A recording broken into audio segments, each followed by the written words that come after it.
think you're on the best level, there's no such thing as that. If you even think you're on the best level, that's one of the limitations of your life. You can always get to the next level. I had a client once giving 110%. That stunk. I got him to use 114%. I don't know if that's how math works, but I can help you. I had one client who was so successful, he had a private jet. After working with me, he's now like Gary Vee. He wants to buy the New York Jets. My name is Dr. Paul Goodman, and all of that is total nonsense. I'm a normal dentist coach. I'm a dentist myself. I help dentists buy practices, find jobs, hire their first associate, and most of all, just be happier, less grumbly in their dentisting life. It's like if we fed Mr. Grumbly nachos. If you reach out to us at dentalnachos.com or email us at salsa@dentalnachos.com, we have so many toppings to help you build your morale, make more money, deliver better patient care, and most of all, just be happier each day. So reach out to us at dentalnachos.com. I would love to help you.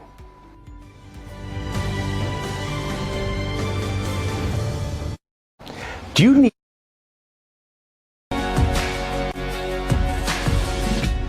buying your first practice? The mistake I made was with us buying a second practice, but we overpaid by at least $30,000, and here's why.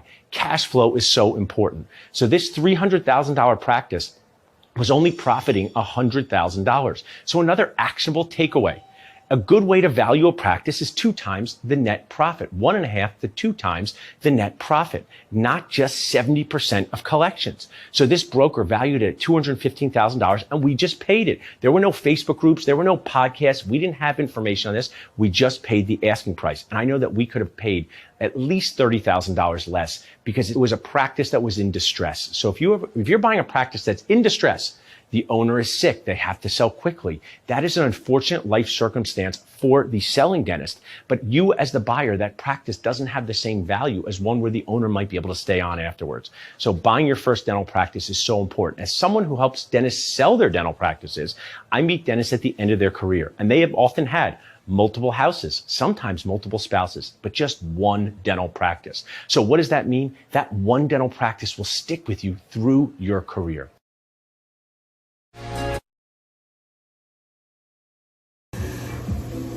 What a special day at the coffee shop. We have a special guest. Who are you? Daphne. And why are you here with me today? Because I have a break from school. A break from school. So were you going to hang with us at Nacho headquarters? What'd you bring to occupy yourself for the day? I brought an iPad, a book, and a puzzle. Oh, that sounds like a great one. What grade are you in? First. That's great. I hear do you like your school? Yeah. What I found about you is you're just such a good friend to everyone at school. What do you guys like to do at school, like for fun time? We like to play at recess, and I like art. Art and recess, you're super creative, and your friends are lucky to have you as a friend, and you're lucky to have them as friends. That's awesome. Yeah. A few more questions for the interview. What would you say that I'm really good at? You're really good at being a dad. Oh, thanks for saying that. You're really awesome at being a daughter because you're creative and you're smart and you're funny, but you know what you're the best at? Being a great sister to your sister. Thanks for hanging with me today. I love you.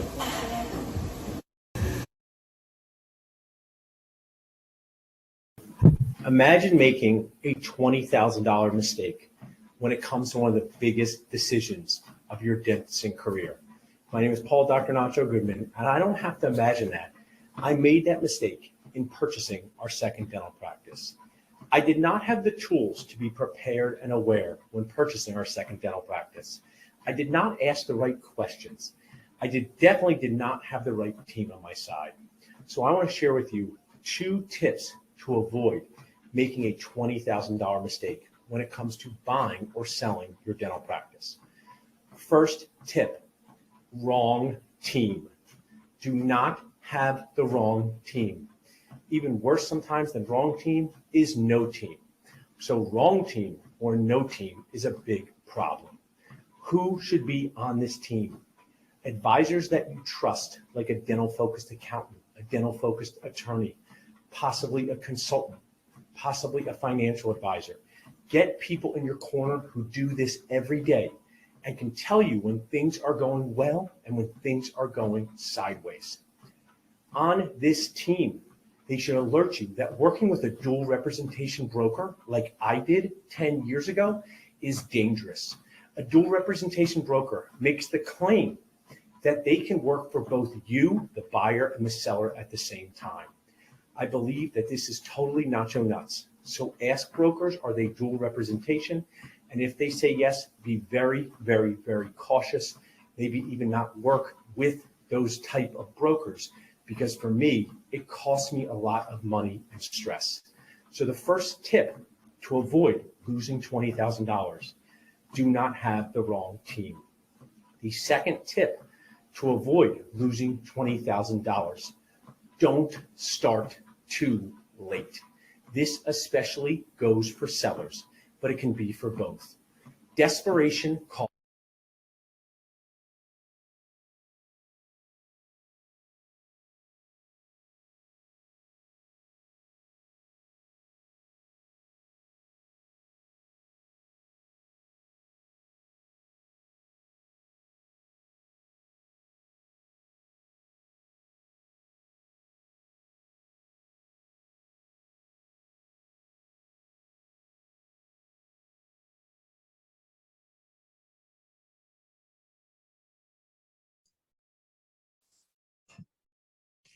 Hey everyone, welcome to How to Avoid Making Huge Mistakes When Buying or Selling a Dental Practice. My name is Paul, Dr. Nacho Goodman. My amazing transitions and operation team has made me this awesome page. They can share it in the chat and the Facebook Live. What it has on it is videos and also a downloadable form that we're going to go over. What I love to do behind here is answer your questions. I also know if you noticed in the video, I got this walking treadmill thanks to Gary Bird. I was a big basketball fan. I wish it was Larry Bird, but Gary Bird is an amazing marketer. He has an amazing podcast.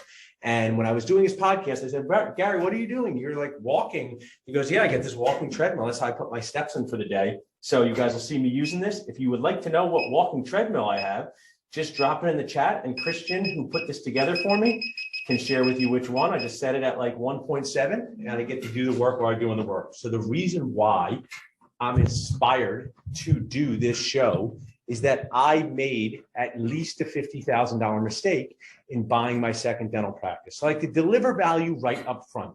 So how did I make this mistake? One of the biggest reasons was the representation, the broker selling the practice was a dual rep broker. A dual rep broker charges both the buyer and the seller. A dual rep broker makes the claim that they can represent the interest of both parties fairly. And I do not think that is possible. It is nacho nuts. I want to share with you that 10 years ago, just as it would be today, it's my responsibility to figure these things out. So these are factors that led to these errors that cost me $50,000, maybe even more, in purchasing my second dental practice. And I don't want that to happen to you. So whether you're here selling a dental practice, buying a dental practice in the future, working with people in this space, it's so important that you align yourself with people that have your best interest in mind. As you saw in the preview pieces, developing your team is so key. A dental-focused accountant, a dental-focused attorney, possibly a consultant, financial advisor, a broker that has your best interests at heart. Make sure you interview the people on your team, and this is not the time to be hashtag dentist cheap. I've been hashtag dentist cheap. I thought I could get a deal on cotton rolls and they fell apart and I had to buy other cotton rolls. That's not as big a deal as messing up the number one and number two decisions in your dental career. Number one biggest decision, buying a dental practice. Number two biggest decision, selling that dental practice.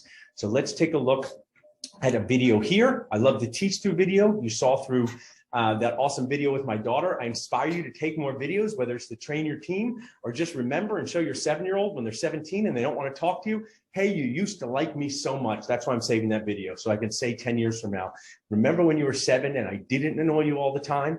So let's take a look at this here, and please ask any questions that you have in the chat. How soon is too soon to start thinking about selling your dental practice? My name is Paul, Dr. Nacho Goodman. I'm a multiple practice owner, founder of Dental Nachos and Dentist Job Connect, and a transitions broker. One of my favorite things that I've done over the past 5 years is help dentists make the biggest decisions of their lives in buying and selling a dental practice. What I have found is that sellers start too late. Let me explain more. I own multiple dental practices. I should be prepared to sell those practices at any time. I should be aware, I should be prepared, I should have a list of resources, and I should have a strategy. Why? So life happens when you're making other treatment plans. And part of understanding this process is understanding the brutal reality of the life experience for dentists. So over this pandemic, I have dealt with dentists being disabled and dying suddenly. One of these deaths was one of my mentors, which has been incredibly difficult for me. An amazing dentist in his late 50s, solo GP with a fantastic practice, went to bed one night and did not wake up. So that is the reality for dentists that own practices. So another tip, if you are a solo practice owner, whether you want to sell now in 5 months or 5 years, make an emergency plan now. One of our key resources and sponsors, Mary Fisher Day, can help you make this plan. In the chat, you can put text Mary to 215-543-6454. My Nacho team, you also can get her link or tag her because she has created an emergency exit plan that is at a Nacho Nuts price. You can even get a discount for knowing Dental Nachos. It's in my Facebook Messenger Nacho team.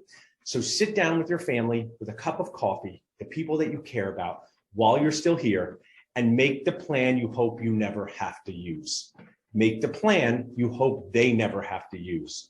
Because if you're disabled or you die suddenly, the value of your practice drops tremendously every single week. One of the things we do at Dentist Job Connect is help practice owners find associates. So if you're looking for an associate, we can help you. We advertise your position. We connect you with awesome dentists. But one of the challenges to needing an associate immediately is they're often working somewhere else. So another part of your plan is, who can I connect with to be able to help me in case of an emergency? So make that emergency exit plan, and the day to start learning about selling your dental practice is the day you buy it. Golden Nacho tip, please Nacho team, make that into a thing. The day to learn about selling your dental practice is the day you buy it, because life happens when you're making other treatment plans. The day to learn about selling your dental practice is the day you buy it, because life happens when you're making other treatment plans. My awesome team put a poll in the chat, share with us. If you're a practice owner, dental associate, or another dental personnel here watching it. So let's go back to this videotape. But my goal is to provide you with actionable tips that you can use right now. Some are free, some cost money. Embrace both of them, because this is the most important treatment plan you will make for your family, your finances, and your morale. Start the process earlier than you think, because desperation causes disasters. Because over this past year, there's been heartbreaking, poignant stories about dentists getting injured and dying and needing to sell their dental practice immediately, and they weren't prepared. What happens then is the value goes down. The stress level is super high.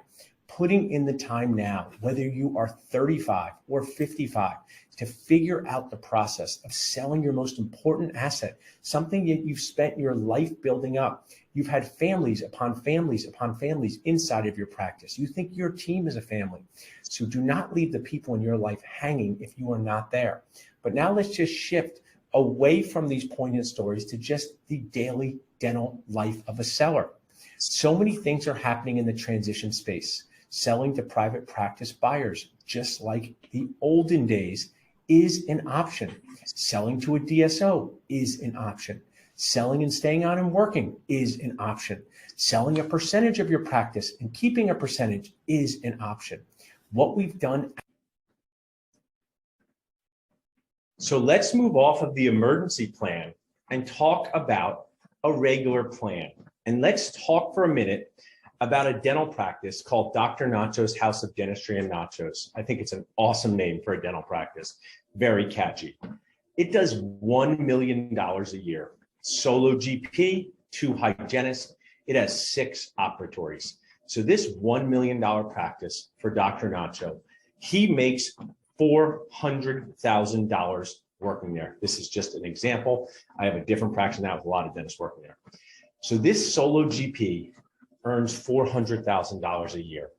Now, you may have heard of this popular term EBITDA, and I highly recommend, just like how you heard of taking out impacted wisdom teeth and how you heard about finding MB2, there are specialists called endodontists and oral surgeons that you refer to when they're big cases or challenging cases.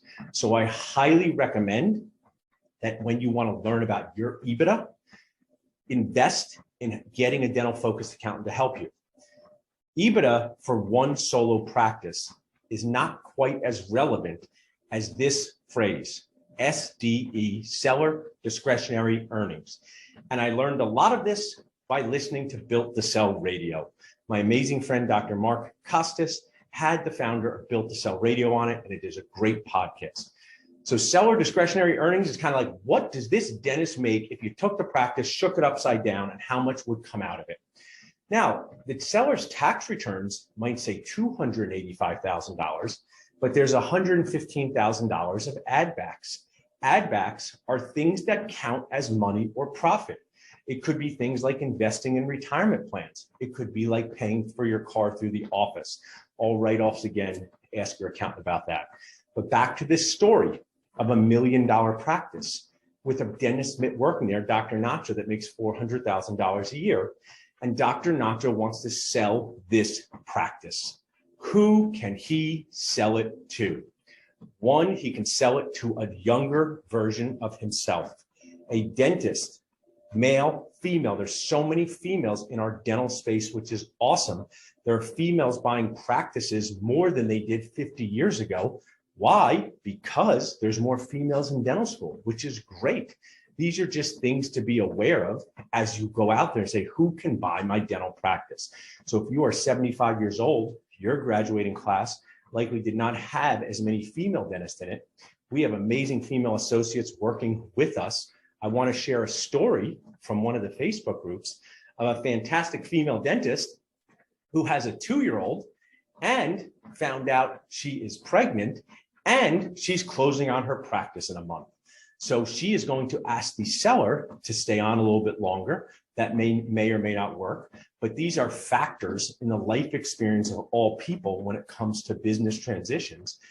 So if you are a female dentist thinking about having a family, create a strategy with your family and your advisors to how that fits. Because if you're going to buy or start a practice, the same year you the same year you create a human life, that can be a tremendous amount of intensity. That's my word for stress at the same time. These are things to be aware of in the process. Back to this story. A solo dentist, private practice can buy this practice.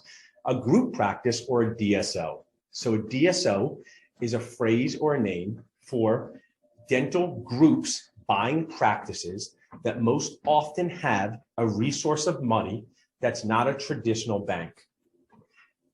Family invest in that, private equity, hedge funds. So DSOs are corporate style groups, and most of the time they offer a higher price for a practice than a traditional buyer. Now you might be saying, who wouldn't want a higher price? Who here would always want a higher price for what they're selling? Who would like to have the best price possible? Raise your hand if that's you. My hand is up. I want the best price possible for what I sell. But with selling to a corporate group, it comes with the requirement of staying on and working for a period of time. This period of time is most often 3 years. So to some of you that might be 52 years old, you think that sounds awesome. I would sell, stay on for 3 years, and then ride off into the sunset. For some of you who are 58 years old and your spouse just got a job across the country, you can't stay for 3 years. So you're looking more for a private practice buyer. The benefits of a private practice buyer is that your exit strategy towards leaving the practice can come sooner. And that may only be a benefit if it's a benefit to you. So the benefit to a corporate sale is often the requirement to staying on for 3 years. To some, that would be a risk. They do not want to stay on for 3 years. So just wanted to point this out, that a corporate style sale comes with the requirement to stay on post-sale. A sale to a private practice buyer, not only does it not come with that requirement, you often are forced to leave soon because there's not enough dental revenue to share for both of you. So I'll pause for a minute as we play the rest of this video, but if you have any questions about that, please ask them in the chat. At Dental Nachos is put together resources for you because it is never too soon to think about selling your dental practice. We have an amazing team, and all you need to do is text SELL to 215-543-6454 or email sellstrategy to 215-543-6454. And our Nacho Transitions team will jump on a totally free complimentary call where they're going to deliver value, tell you about the process, tell you about your expectations. A text, Paul, the buyer for my dental practice dropped out. We're supposed to close in just 30 days, and I have a big problem. What happens when buyers back out and sellers are sad?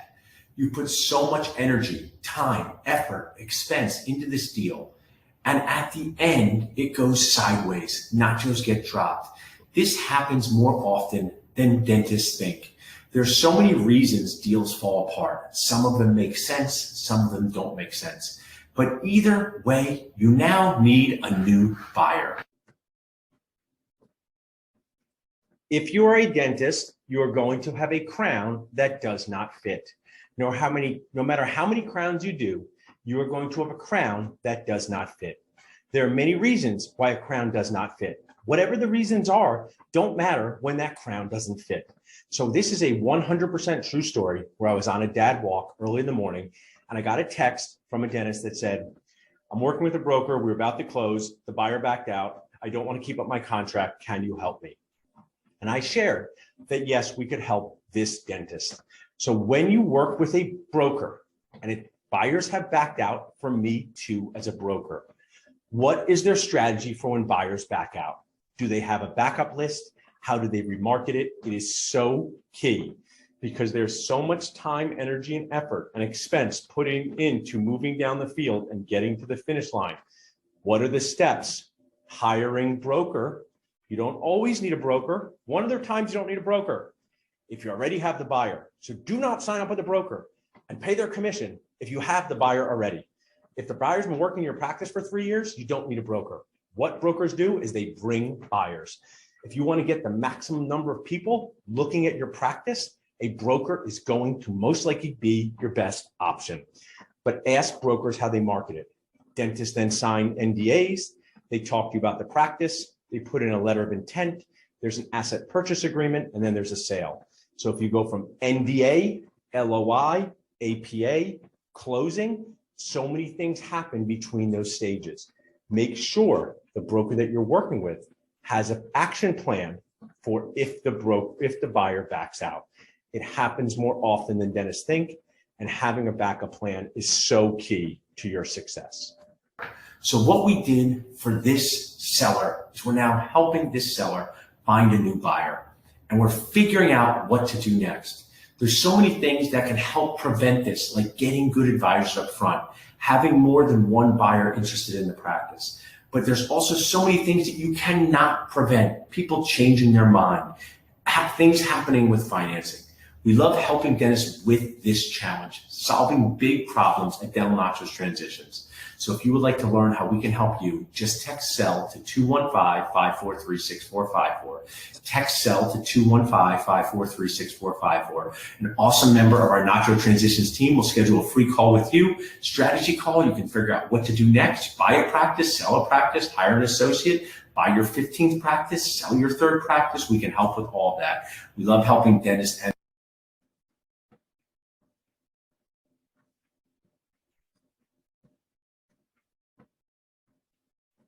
So as we wrap up this fun sitcom, let's go over this top 5 list. I always like the top 10 list on those talk shows. 5 ways to avoid a $50,000 mistake if you are looking to sell your dental practice in the next 5 years. Number 1 mistake, not connecting with enough qualified buyers. You want as many qualified buyers as possible so you can maximize the money you're going to get for the practice. You're going to maximize your morale. One buyer is no buyer is a cliche phrase from the sales world, and it's totally true. So whether you're connecting with DSOs, whether you're connecting with private practice buyers, whether you're connecting with groups, connect with enough qualified buyers. Not knowing the why behind your numbers. Look at your numbers now. Know the nutritional facts. Figure out if there are weaknesses that you can change or improve before you go to sell. Not enough new patients. The best tip I can give you is to get your new patients up. In my practice, we don't get a ton of new patients. If I was looking to sell, I would invest in marketing to go from 20 to 30 a month. Buyers feel very confident when they see more new patients coming into the practice. Not training your team to be ready for a life without you or a less often you. The team is such a big part of the transition.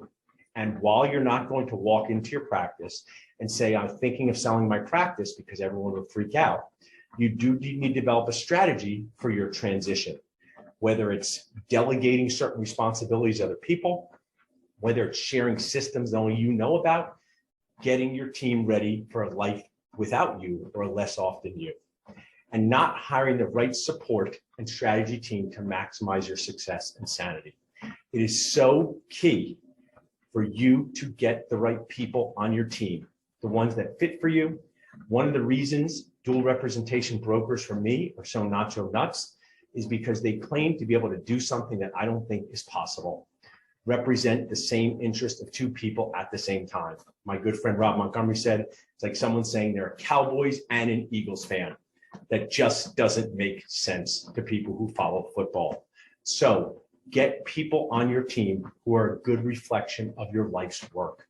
You've been at this practice for decades. You have cared for it. You have grown it just like a business child. When it comes time to sell it, make sure you have the people on your team that are representing you well. If you have any questions, I'll hang around here for a few minutes. I'll give some resources here, but I want to thank you so much for your time. And my goal is to help you avoid stress when selling your practice and create a treatment plan for success.